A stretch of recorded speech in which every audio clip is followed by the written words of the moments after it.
வெற்றியாளரை விதைக்கும் மண் எஸ்என்எஸ், வெற்றியாளரை உருவாக்கும் மண் எஸ்என்எஸ் இன்ஸ்டிடியூஷன்ஸ், கோவை.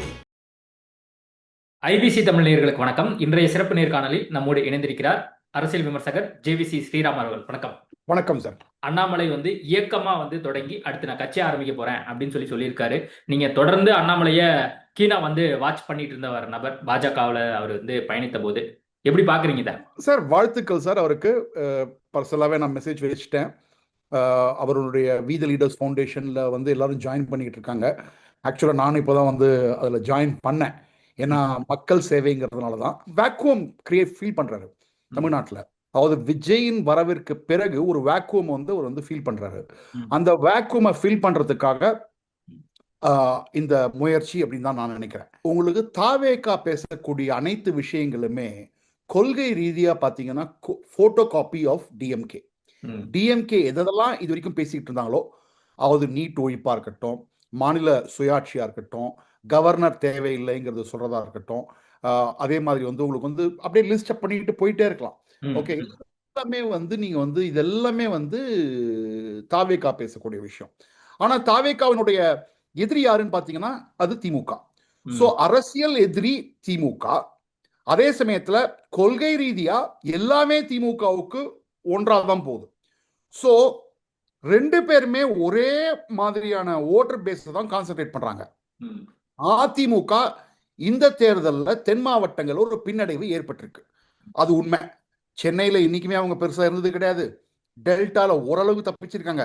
ஆனா தென் மாவட்டங்கள்ல மிகப்பெரிய ஒரு பின்னடைவு ஏற்பட்டிருக்கு. அதனால வரக்கூடிய நாட்கள்ல பாலிடிக்ஸை எப்படி மாறும்னு பாத்தீங்கன்னா, என்னுடைய கணக்குப்படி பாத்தீங்கன்னா, அதாவது ஒரு பக்கம் தலித் அண்ட் மைனாரிட்டி கன்சாலிடேஷன் தாவேகா பக்கம் வந்துருச்சு. இது அவ்வளவு ஈஸியா மூவ் ஆகக்கூடியது இல்லை. இன்னைக்கு அதுவும் பிரவீன் சக்கரவர்த்தி என்ன சொல்லியிருக்காருன்னா, தாவேகா, காங்கிரஸ், சிபிஐ, சிபிஐஎம், ஐயுஎம்எல், விசிகே இதெல்லாம் ஒரு பெரிய கூட்டணின்னு. இந்த கூட்டணி எல்லாம் எடுத்துக்கிட்டீங்கன்னா திமுகவுக்கு யாருமே இல்லை. திமுகன்னு பாத்தீங்கன்னா இப்ப இருக்கிறது மனிதநேய மக்கள் கட்சி மற்றும் கொங்கு தேசிய கட்சி, அதுக்கப்புறம் மதிமுக இருக்காங்க, அவ்வளவுதான். ஓகே, திமுக ஒரு அபார்ட்மெண்ட் எலெக்ஷனை ஃபேஸ் பண்ணணும்னு கூட அவங்களுக்கு கூட்டணி கட்சிகள் தேவைப்படுது. அப்படிங்கிற இடத்துல இன்றைக்கு ஒரு மாற்று சக்திக்கு இடம் இருக்கு அப்படின்னு அவர் நம்புறார் அண்ணாமலை. அந்த மாற்று சக்திக்கு தனக்கு ஒரு அறுவடை கிடைக்கலாம் அப்படிங்கிற ஒரு எண்ணமும் அவருக்கு.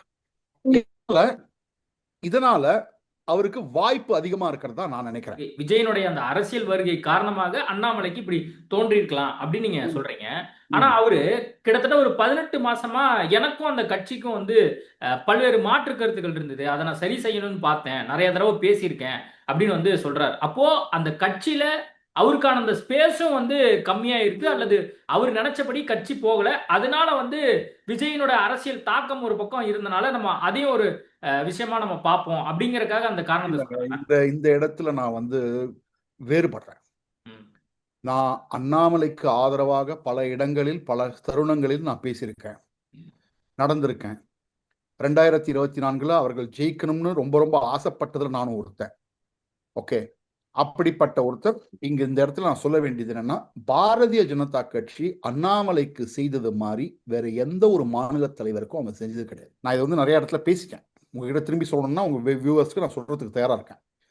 ஜாயின் பண்ண அன்னைக்கே துணைத் தலைவர், கட்சியில இணைந்து 8-10 மாசத்துக்குள்ள தலைவர் பதவி, வார் ரூம் செட்டப் பண்ணி கொடுத்தாங்க. வேற எந்த தலைவருக்குமே மாநில தலைவருக்குமே இதுக்கு வார் ரூம் செட்டப் பண்ணி கொடுத்ததா எனக்கு கேள்விப்பட்டது கிடையாது. வார் ரூம் செட்டப் பண்ணி கொடுத்தாங்க. அடுத்தது நேஷனல் எக்ஸிக்யூட்டிவ் இருக்கிறதுலேயே ஹையஸ்ட் பாடி. அந்த பாடியில ஒரு பொலிட்டிக்கல் ரெசல்யூஷன் பாஸ் பண்ணணும்னா சீனியர் மோஸ்ட் லீடர்ஸ் தான் பாஸ் பண்ணுவாங்க. 2022-23 பாஸ் பண்ணது யோகி ஆதித்யநாத், அதை வழிமொழிந்தது அண்ணாமலை. கர்நாடகா எலெக்ஷன்ல ஒரு முக்கியமான பங்கு அவர் கொடுத்தாங்க. அதே மாதிரி பல நாடுகளுக்கு டெலிகேஷன்ல அண்ணாமலையை அனுப்பினாங்க. சோ அண்ணாமலைக்கு பாரதிய ஜனதா கட்சி செய்யவில்லை, தீங்கு செய்தது அப்படின்னு சொன்னா நான் அதை ஒத்துக்க மாட்டேன். இல்ல, அவர் என்ன சொல்றாரு, நான் தனிச்சு களம் காணணும்னு நினைச்சேன். உள்ளாட்சி தேர்தலா இருக்கட்டும் அல்லது லோக்சபா தேர்தலா இருக்கட்டும், எல்லா இடங்களையும் நான் தனிச்சு களம் காணணும்னு நான் நினைச்சேன், அதையுமே நான் வற்புறுத்தி சொன்னேன், இதுதான் என்னுடைய நோக்கமா இருந்தது அப்படிங்கிறது அவர் சொல்றாரு. நீங்க தனித்து போட்டியிடணும்னு லோக்கல் பாடி எலெக்ஷன்ல சொன்னீங்க. லோக்கல் பாடி எலெக்ஷன்ல தனிச்சு போட்டியிட்டீங்க. போட்டியிட்டதுல உங்களுக்கு பெரிய வெற்றி கிடைக்கல. கோயம்புத்தூர்ல ஒரு வார்டு கூட கிடைக்கல. நான் உண்மையை சொல்றேன், உண்மையாவே சொல்றேன் நான். ஓகே, நாங்களே என்ன நினைச்சோம்னா ஒரு 3 வார்டு ஜெயிப்பாங்க பாரதிய ஜனதா கட்சி. நான் கோயம்புத்தூர்ல இருந்தேன் அந்த டயத்துல. ஓகே, கன்னியாகுமரி மட்டும்தான் கொஞ்சம் ஓரளவுக்கு ஜெயிச்சாங்க, மற்றபடி எங்கேயும் ஜெயிக்கல. சென்னையில் ஒரே ஒரு வார்டு தான் ஜெயிச்சாங்க. அதையும் தாண்டி 2024 பாராளுமன்ற தேர்தலில் கூட்டணியை பிரேக் பண்ண சொன்னீங்க, கூட்டணியை பிரேக் பண்ணாங்க. அதற்கு பிறகு நீங்க அந்த எலெக்ஷன்ல 18% பிஜேபி மட்டும் வாங்கியிருக்கணும். பிஜேபி மட்டும் 18% வாங்கணும். ஆனா பிஜேபி மட்டும் 11% தான் வாங்கிட்டு. ஏன்னா சில தவறுகள் ஏற்பட்டது சார். திருவள்ளூர்ல கேண்டிடேட் தப்பா போட்டீங்க. தென் சென்னையில கவர்னர், ஃபார்மர் கவர்னர் ரிசைன் பண்ண வச்சுட்டு வந்தாங்க. அதெல்லாம் அதாவது அண்ணாமலை மேல மட்டும் குற்றம் கிடையாது. இது பாரதிய ஜனதா கட்சி மொத்த கட்சிக்கும் நான் குற்றம் சேர்க்கிறேன். ஸ்ரீபெரும்புதூரை கொண்டு போய் தமிழ் மாநில காங்கிரஸுக்கு தாராவாத்தது. சிதம்பரத்துல போய் காத்தியாயினின்னு வெள்ளூரை சேர்ந்த ஒருத்தரை கொண்டு வந்து நிறுத்தி வச்சது. அதற்கு பிறகு நாகப்பட்டினத்துல பாரதிய ஜனதா கட்சி கட்டமைப்பே இல்லாத ஒரு மாவட்டத்துல அந்த லோக்சபா எலெக்ஷனை நீங்க நிக்க வச்சது. திருச்சியை அமமுக கொடுத்தது. விருதுநகர்ல வேலை செய்த ப்ரொஃபசர் ராமசீனிவாசன் மதுரையில கொடுத்தீங்க. விருதுநகர்ல ஒரு நார்மலா நாயுடு கேண்டிடேட் நிற்பாங்க, அந்த இடத்துல நாடார் கேண்டிடேட் நிக்க வச்சீங்க. ஓகே, அதற்கு பிறகு பாத்தீங்கன்னா தூத்துக்குடி இதை நீங்க தமிழ் மாநில காங்கிரஸ் கொடுத்தீங்க. தூத்துக்குடியில நீங்க நின்றுக்கலாம். ஓகே, அதே மாதிரி எடுத்துக்கிட்டீங்கன்னா திருப்பூர்ல கடைசியா அனௌன்ஸ் பண்றீங்க ஏபி முருகானந்தத்தை. ஈரோடு கொண்டு போய் நீங்க தமிழ் மாநில காங்கிரஸ் கொடுக்குறீங்க. அவங்க கேட்டதே டெல்டால கொடுத்தீங்க. இந்த மாதிரி வரிசையா நான் சொல்லிக்கிட்டே போலாங்க. நீங்க அந்த எலெக்ஷன்ல என்ன, அண்ணாமலை தான் கட்சியினுடைய தலைவர் அந்த டயத்துல. இதெல்லாம் தாண்டி அண்ணாமலை மோடி காம்பினேஷன்ல 11.5 வாங்கினீங்க. நீங்க இதெல்லாம் சரி பண்ணிருந்தீங்கன்னா பாரதிய ஜனதா கட்சியுமே 18% மேல வாங்கியிருக்கோம். நீங்க ஒரு சீட்ல கூட ஜெயிச்சிருக்க மாட்டீங்க. இல்ல, அது நம்ம கடந்த வரலாறு அது எல்லாமே பார்த்துட்டோம். இப்போ அண்ணாமலை கட்சி தொடங்கிட்டாரு. அவர் இப்போ கூட நினைச்சேன், அது முடியாம போயிடுச்சு. நீங்க தனித்து போட்டிட்டீங்கன்னா சர்மா, தனித்து போட்டிடணும்னா எப்படி போட்டிடுவீங்க? நீங்க தனித்து போட்டிடணும்னா போட்டியிட்டு உங்களுக்கு 240 சீட் வந்துருச்சு. மெஜாரிட்டி வர வேண்டிய இடத்துல 240 சீட் வந்துருச்சு. நீங்க 2024 அதிமுகவோட கூட்டணி போயிருந்தீங்கன்னா 15 சீட்ல கண்டிப்பா ஜெயிச்சிருப்பீங்கல்ல கூட்டினீங்கன்னா. அப்படிதானே பாப்பாங்க. சோ பாரதிய ஜனதா கட்சி எனக்கு தெரிஞ்ச நவம்பர் 2024 மகாராஷ்டிரா தேர்தல் முடிந்த பிறகு அடுத்த நாள் காலையில ஒரு முக்கியமான பிரமுகரை நான் சந்திக்கிறேன் டெல்லியில. அன்னைக்கே சொல்லிட்டாரு அதிமுகவோட தான் கூட்டணி போறோம்னு. இங்க இருக்கக்கூடிய நிறைய மீடியாக்கள், சோசியல் மீடியால இருக்கிறவங்க என்னமோ நாங்க எங்களை மாதிரி நாங்க சொல்லிதான் பாஜக கேட்காது சார். பாஜக ஒரு செய்தி என்கிட்ட சொல்றாங்க, நாங்கள் அதிமுகவோட தான் கூட்டணிக்கு போகிறோம். Annamalai will also be taken into confidence அப்படின்னு ஒரு மூத்த தலைவர் என்கிட்ட பர்சனலா சொல்றாரு. பிரேக் பண்றேன் உங்க சேனல்ல. அதுக்கு அப்புறம் சரி கட்சி ஒரு மேலிடம் ஒரு முடிவு எடுத்துட்டாங்க. ஏன்னா 300 சீட் ஜெயிச்சிருந்தீங்கன்னா தமிழ்நாட்டை பத்தி கவலைப்பட்டிருக்க மாட்டாங்க. 240 சீட் தான் ஜெயிச்சதுனால எங்கெங்கெல்லாம் கேப் இருக்கு, மகாராஷ்டிரால கேப் இருக்கு, என்ன பண்ணணும் அதுக்கு பண்றான வேலை, பெங்கால்ல அதுக்குண்டான வேலை, உத்தரப்பிரதேசம் அதுக்குண்டான வேலை, ராஜஸ்தான் அதுக்குண்டான வேலை. யாரால தோத்தோம் 7 சீட்ல 8 சீட்ல பீகார்ல. ஏன்னா பீகார்ல 38 சீட் ஜெயிச்சுக்கணும், 30 சீட் தான் வந்தது. யாரால தோத்தோம் அப்படின்னு அவரையே கொண்டு வந்தாங்க. ஓகே, சோ அப்படிங்கிற போது தமிழ்நாட்டையும், ஏன்னா தெலுங்கானா, ஆந்திர பிரதேஷ், ஒடிசா கை கொடுக்கலன்னா இத்தனை நேரம் நீங்க வேற யாரோ தான் பிரதமர் உட்கார்ந்துட்டு இருப்பாங்க. நரேந்திர மோடி எதிர்கட்சி தலைவர் உட்கார்ந்து இருப்பாரு. சோ அப்படி இருந்த சூழ்நிலையில தான் அதிமுகவோட கூட்டணி போகணும்னு நினைச்சாங்க. விஜய்னு ஒருத்தர் கடைசி 3 நாள் ஒரு மினி சுனாமி ஒவ்வொரு வீட்லயும் நடந்ததுனாலதான் விஜய் ஆட்சிக்கு வந்திருக்காரு. நான் உண்மையே சொல்றேங்க, எங்க கிட்ட மக்கள் சொன்னது நிறைய பேரு 20% 22% விஜய்க்கு வாக்கு வருங்க. ஆனா திமுக மேல பயங்கரமான எதிர்ப்பு இருந்துங்க. அந்த எதிர்ப்பு எல்லாம் அதிமுக பக்கம் தான் போகும்னு நினைச்சோம். அப்படிதான் மக்களும் சொன்னாங்க. ஆனா கடைசி 3 நாள்ல மாத்தி போட்டாங்க. இதுவே அதிமுக ஆட்சிக்கு வந்தது என்ன நினைப்பீங்க நீங்க? அதாவது அதே மாதிரி பொறுமை காக்கணுங்க. நீங்க நான் அண்ணாமலை செய்தது தவறு நான் சொல்லவே இல்லை, நான் வரவேற்கிறேன். ஆனால் சுனில் பன்சல் 2014 யூபியில 73 சீட் வந்தது காரணம் அவர் தான். 2017 யூபி ஜெயிச்சு கொடுத்தாரு, 2019 யூபி ஜெயிச்சு கொடுத்தாரு, 22 ஜெயிச்சு கொடுத்தாரு, 24ல 8 எம்பி சீட் தெலுங்கானால இருந்து கொடுத்தாரு, ஒடிசா ஜெயிச்சு கொடுத்தாரு, வெஸ்ட் பெங்கால்ல ஜெயிச்சு கொடுத்தாரு. அவருக்கு என்ன பதவி கொடுத்துருக்காங்க?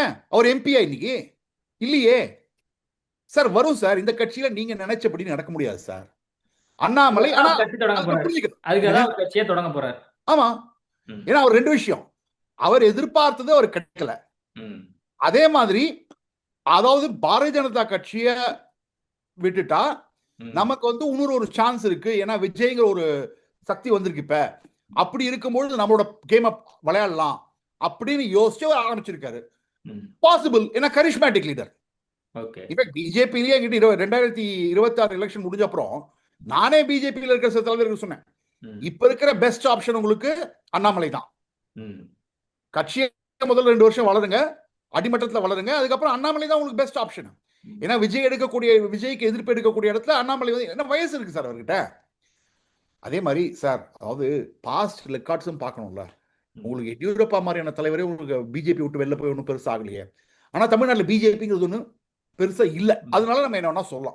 அண்ணாமலை இப்ப இயக்கம் தொடங்கி அடுத்து கட்சியும் தொடங்க போறாரு. பொது தேர்தலா நிக்க போறேன்னு சொல்லிட்டாரு. இப்ப பாஜகவுடைய நிலைமை இப்ப என்னவா ஆக போகிறது? இப்போ பாஜக இருக்கிறவங்க எல்லாம் அண்ணாமலை பக்கம் போறதுக்கு அதிக வாய்ப்புகள் இருக்கு. இப்போ நம்ம பேசிக் கொண்டிருக்கக்கூடிய தருணத்துல கருப்பு முருகானந்தம் வந்து ஒரு ட்வீட் போட்டிருக்காரு. முன்னாள் தலைவர் அண்ணாமலைக்கு இதுவரைக்கும் இல்லாத அளவுக்கு எல்லா அதிகாரங்களும் வந்து கொடுக்கப்பட்டிருந்தது. அப்போ வந்து அவருக்கு ஒரு மாற்று கருத்து இருக்குமே, ஆனால் அது வந்து பேசி தீர்த்திருக்கணும். இருந்தாலும் அவர் முடிவு எடுத்திருக்கிறாரு. தனிநபரை நம்பி எந்த கட்சி பாஜக வந்து இருந்தது கிடையாது அப்படிங்கறதையும் அவருடைய பதிவுல போட்டிருக்கிறாரு. சார், இந்த கட்சி அத்வானியினுடைய ரிவால்ட்டே பார்த்துருக்கு சார். அதாவது அத்வானிய வந்து ஜின்னாக்கு புகழ்ந்து பாகிஸ்தான்ல போய் பேசும்போது அத்வானிக்கு எதிர்ப்பா பலரும் வந்தாங்க. அவருடைய கட்சி தலைவர் பதவியே போச்சு. ஸோ இது ஒரு எக்ஸ்பெரிமெண்டா ட்ரை பண்றாரு அண்ணாமலை.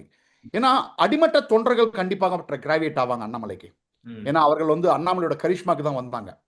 ஆனா பல தலைவர்கள் எல்லாம் விலகுவாங்களா அப்படின்னு கேட்டா, நான் ஒரு சில தலைவர்களோட பேசினேன். நான் பேர் சொல்ல விரும்பல, முக்கியமான தலைவர்களோட பேசினேன். என்னங்க இது மாதிரி வந்து ஆரம்பிச்சாருன்னா நீங்க வந்து போலான்னு இருக்கீங்களா? இல்ல சார், நம்மலாம் வந்து பிஜேபி தான், நம்மலாம் ஆர்எஸ்எஸ் வளர்ப்பு, பிஜேபியினுடைய வளர்ப்பு சித்தாந்தம் ரீதியா இருக்கும், மோடிஜிக்காக இருக்கும், நாங்க போக மாட்டோம். சோ பெரிய தலைவர்கள் யாரும் வந்து கருப்பு முருகானந்தம் இப்ப கட்சியை விட்டு விலகிறேன் நான் சொல்லியிருக்காரு. ஐ டோன்ட் இல்ல அப்படி எதுவும் சொல்லல. அவர் பாஜகவுல தான் பயணிக்க போறார், மோடியின் பாதையில நம்ம பயணிப்போம் அப்படிங்கிறார். அதுதான் அதாவது கட்சியில் இருக்கக்கூடிய முக்கியமான தலைவர்கள் அனைவருமே பாரதிய ஜனதா கட்சி மோடியினுடைய பாதையில தான் பயணிக்கணும் முடிவு பண்ணுவாங்க. கட்சியில் இருக்கக்கூடிய தொண்டர்கள் பலரும், சோசியல் மீடியால இன்ஃப்ளூயன்சர்ஸ் பலரும் அண்ணாமலை போறதுக்கு விரும்புவாங்க. இப்ப என்ன மாதிரியான ஆளுங்களாம் எங்களுக்கு வந்து மோடி பிரைம் மினிஸ்டர் ஆகணும், அதுதான் முக்கியம். இப்ப தமிழ்நாட்டை பொறுத்த மட்டும் எங்களுக்கு நான் தமிழ்நாட்டுல முதல்ல இல்ல, நான் இருக்கிறது ஹைதராபாத், என்னோட ஓட்டு ஹைதராபாத்ல தான் இருக்கு. ஓகே, சோ அப்படிங்கிற பட்சத்துல கண்டிப்பாக அண்ணாமலையினுடைய இந்த எஃபர்ட் சக்சஸ் ஆகணும் நான் வந்து மனப்பூர்வம் வேண்டிக்கிறேன். அதே சமயத்துல மோடிக்கு எதிராக எங்கேயாவது போச்சுன்னா அப்ப அங்கதான் கான்ஃபிளிக்ட் வரும். அந்த இடத்துல அவர் சொல்றாரு, தமிழ்நாட்டு நலனுக்கு எதிராக எது இருந்தாலும் நான் வந்து உறுதியா கேள்வி கேட்பேன் அப்படின்னு இன்னைக்கு அந்த வீடியோல சொல்லியிருந்தாரு. தமிழ்நாட்டுக்கு எவ்வளவு மோடி செஞ்சிருக்காருங்கிறத அண்ணாமலை பேசியிருக்காரு இல்லீங்களா? இதுக்கு முன்னாடி அண்ணாமலை பேசலையா? எஸ், இந்த 3 மொழி கொள்கையை பத்தி பேசும்போது நானே அண்ணாமலைக்கு சொன்னேன் சார். சார் இந்த 3 மொழி கொள்கை அண்ணாமலை தான் சார் ஆதரிச்சாரு போன வருஷம். நானே அப்ப சொன்னேன், இது வேணாங்க, தமிழ்நாட்டு மக்களை பொறுத்த மட்டும் இந்த மொழி பிரச்சனையே பெரிய பிரச்சனை. ஏன்னா கிராமத்துல இருக்கிறவங்க ஹிந்தி படிக்கணும்னு ஆசைப்பட மாட்டாங்க. அவங்க அப்பா அம்மாவே நினைப்பானா, இன்னொரு மொழியை ஏன்பா கொடுக்கணும், படிக்கணும், பையன் ஆல்ரெடி கஷ்டப்படுறான். ஏன்னா தமிழ்நாட்டு மக்களினுடைய கருத்து என்னன்னா, தேவைப்பட்டா அங்க போனா கத்துப்போமே. இன்னைக்கு டெல்லியில எவ்வளவு பேர் தமிழ்நாட்டுக்காரங்க இருக்காங்க, படிக்காதவங்க ஸ்லம்ஸ்ல இருக்கக்கூடியவங்க, அவங்க இன்னைக்கு ஹிந்தி பேசுறாங்க. தாராவி ஃபுல்லாவே தமிழ்நாட்டுக்காரங்க தான் இருக்காங்க. செம்பூர்ல தமிழன் தான் ஜெயிக்கிறாரு, சியான்ல தமிழன் தான் ஜெயிக்கிறாரு. அங்க போய் இப்ப ஹிந்தி கத்துக்கலையா, மராட்டி கத்துக்கலையா? சோ இதேதான்.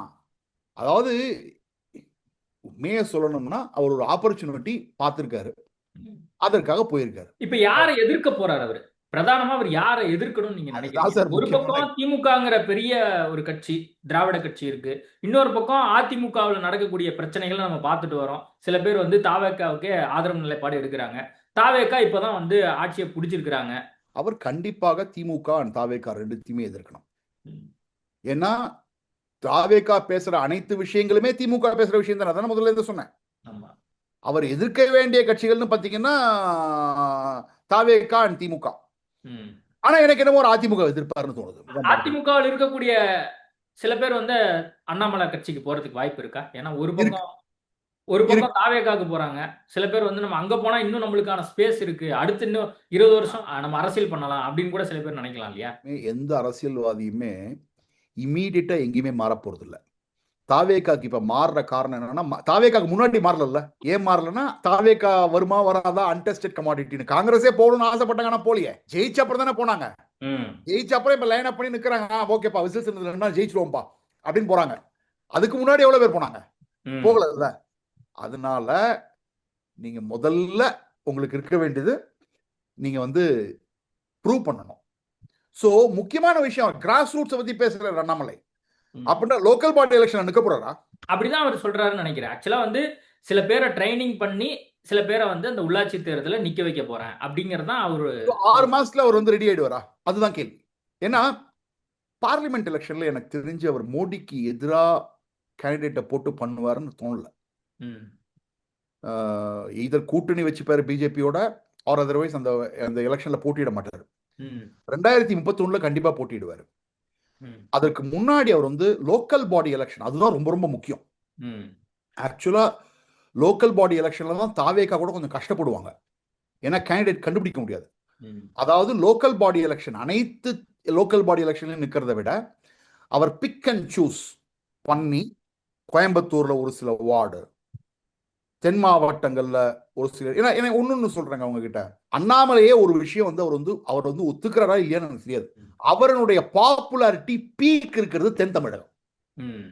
அதாவது ராமநாதபுரம், தூத்துக்குடி, திருநெல்வேலி, தென்காசி, கன்னியாகுமரி இந்த 5 மாவட்டத்துல அவருக்கு பாப்புலாரிட்டி அதிகம். அது அவர் கோயம்புத்தூரை பேஸ் பண்ணி வச்சிருந்தாருன்னா அவர் அதிமுகவோட ஓட்டை எதிர்பார்க்கிறாரு. ஆனா அவர் வந்து இந்த 5 மாவட்டத்தை போக்கஸ் வச்சு பண்ணாருன்னா அவருக்கே ஓட்டு வரும். நான் இன்ஃபேக்ட் 2025 நான் அண்ணாமலையை சந்திக்கும் போது நான் ஓப்பனா பர்சனலா சொன்னேன் அவர்கிட்ட, சார் நீங்க கடைநல்லூரோ தென்காசிலையோ நில்லுங்க சார், வாய்ப்பு அதிகம். ஆமாண்ணா கரெக்ட்னா நீங்க சொல்றது கரெக்ட் அப்படின்னாரு. ஆனா அதுக்கப்புறம் ஏப்ரலுக்கு அப்புறம் வந்து முடிவு பண்ணிட்டு நிற்க போறது இல்லை. இன்னும் ஏப்ரல் 2026 இல்ல ஏப்ரல் 2025 முடிவு பண்ணிட்டாரு.